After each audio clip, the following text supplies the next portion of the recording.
ហ្នឹងហើយពុកម៉ែបងប្អូនទូរស័ព្ទពុកម៉ែបងប្អូនមានបញ្ហាជាប់ Google account ដូចនៅក្នុងវីដេអូនេះមែនទេបើពុកម៉ែបងប្អូនជួបបញ្ហានេះកុំរងចាំយូរយើងទៅទស្សនាអំពីវីដេអូធ្វើទាំងអស់គ្នា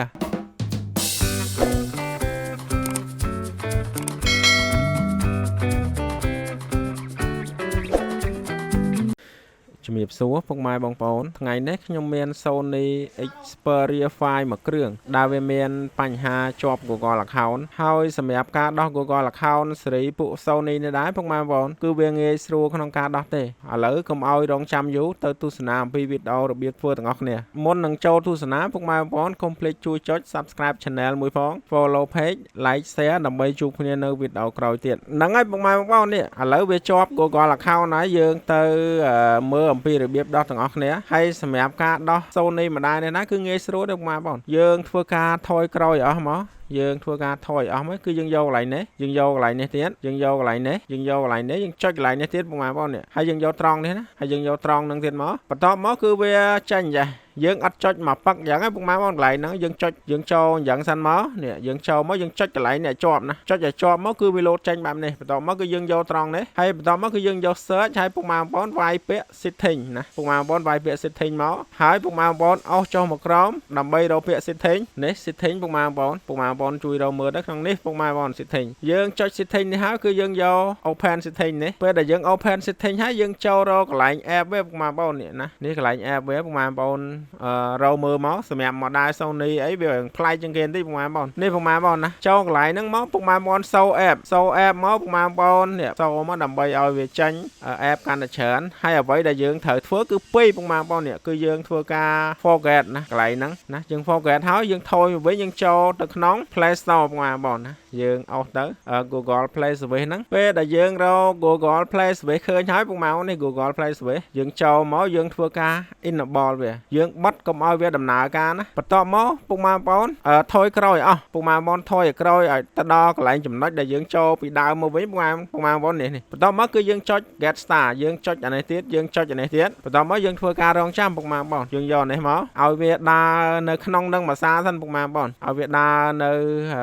ចូលទៅដើម្បីឲ្យវាចូល search រកកន្លែង Google Service ណាកន្លែងហ្នឹងគឺវា search ទៅរក Google Service ពុកម៉ែបងប្អូនក៏ប៉ុន្តែអំបញ្ញមិញយើងធ្វើការបិទ Google Service ហើយយើងធ្វើការបិទ Google Service ហើយអញ្ចឹងពុកម៉ែបងប្អូនធ្វើការចូលទៅបើក Google Service វិញហើយសម្រាប់ការចូលបើក Google Service វិញពុកម៉ែបងប្អូនចូលតាមវិធីដើមរបស់យើងមកណាចូលតាមវិធីដើមរបស់យើងនេះពីដើមវីដេអូពុកម៉ែបងប្អូនបានឃើញហើយគឺតតែទេណាពុកម៉ែបងប្អូនអញ្ចឹងយើងធ្វើការ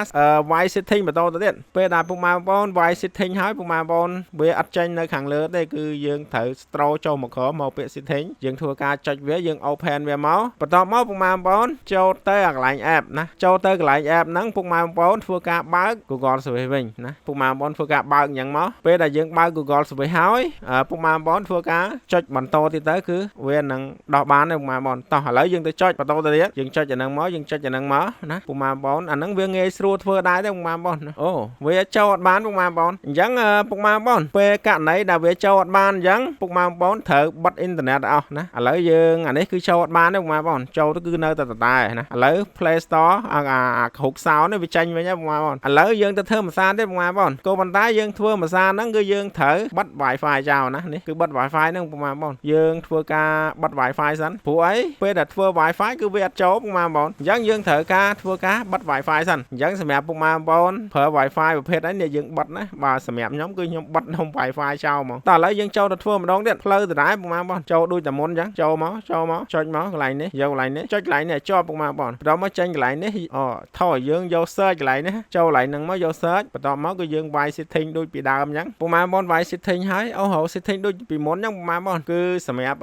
setting ហ្នឹងពេលដែលយើងវាយទៅវានៅលើដូចអាផ្សេងឯណាឥឡូវម្ដងទៀតបន្ទាប់មកយើងធ្វើការ forget អាមួយហ្នឹង forget ហើយជំហានទី2គឺយើងចូលទៅបិទ Google Play Service យើងពុកម៉ែបងប្អូនយើងចូលបិទ Google Play Service enable វាមកដល់មកយើងថយទៅដែរណាក៏ប៉ុន្តែអ៊ីនធឺណិតយើងបិទហើយណាពុកម៉ែបងប្អូនអត់បើកអ៊ីនធឺណិតទេគឺបើកអ៊ីនធឺណិតគឺចូលអត់បានទេណាយើង skip មកយើង skip ឲ្យដល់កន្លែងនេះមកបន្ទាប់មកដល់កន្លែងហ្នឹងពុកម៉ែបងប្អូនចុចចាំតែមួយផ្លែតបានណាពុកម៉ែបងប្អូនអាចថយក្រោយវិញបានពុកម៉ែបងប្អូនណាមកឥឡូវយើងធ្វើការចុចថយក្រោយមកនេះយើងចុចថយក្រោយអស់ពុកម៉ែបងប្អូនពេលដែលពុកម៉ែបងប្អូនចុចថយក្រោយទាំងអស់ចូលកន្លែងដដែលគឺចូលកន្លែងដដែលពុកម៉ែបងប្អូនគឺចូលកន្លែងហ្នឹងមក បន្ទាប់មកគឺធ្វើការចូលឡើងនេះទៀតចូលឡើងនេះទៀតចូលឡើងនេះទៀតហើយបន្ទាប់មកគឺយើងធ្វើការចុចកន្លែងនេះជាប់ពុកម៉ែបងណាកន្លែងហ្នឹងយើងចុចឲ្យជាប់ណាអត់ប្រឡែងទេណាចុចឲ្យជាប់មកបានវាទៅនេះបន្ទាប់មកគឺយើងយកកន្លែងនេះហើយយើងមកដល់កន្លែងហ្នឹងគឺយើងវាយ setting ណាយើងវាយ setting ចូលមកហើយពេលដែលយើងវាយ setting ហើយយើងអស់ row setting មកមុនហ្នឹងពុកម៉ែបងគឺយើងធ្វើការបិទ Google account ណា Google Play Service ពុកម៉ែបងអញ្ចឹងយើងចូលទៅបើក Google Play Service វិញហើយមួយទៀតនេះយើងបើកវាមកហើយយើងថយមកអស់មកហើយពុកម៉ែបងត្រូវចំណាំណាអត់មានបើក Wi-Fi ឬមួយក៏មានអ៊ីនធឺណិតទេណាគឺយើងធ្វើដោយអត់អ៊ីនធឺណិតណាឥឡូវយើងធ្វើការ start ម្ដងទៀតចាប់ដើមធ្វើម្ដងទៀតយកកន្លែងនេះមកយកកន្លែងនេះមកយើងរងចាំនេះសិននេះពុកម៉ែបងអញ្ចឹងGoogle Play Service ហ្នឹងយើងបានបើកហើយពុកម៉ែបងអញ្ចឹងវាដំណើរការ Google account វិញហើយអញ្ចឹងយើងអាចនិចទៅមុខបានហើយពុកម៉ែបងពេលដែលយើងនិចដល់ត្រឹមហ្នឹងមានន័យថាការដោះ Google account របស់យើងគឺបានជោគជ័យ 100% ហើយណាតោះឥឡូវយើងកុំតន់និយាយច្រើនយើងទៅទស្សនាវីដេអូបន្តទៅទៀតនេះពុកម៉ែបងវាឲ្យ finish ហើយនេះពុកម៉ែបងអញ្ចឹងការដោះ Google account Sony Xperia 5របស់យើងគឺមានតែប៉ុណ្្នឹងទេពុកម៉ែបងអញ្ចឹងជាចុងក្រោយកុំភ្លេចពុកម៉ែបងជួយចុច Subscribe Channel មួយផង Follow Page Like Share ដើម្បីជួបគ្នានៅវីដេអូក្រោយអរគុណជំរាបលា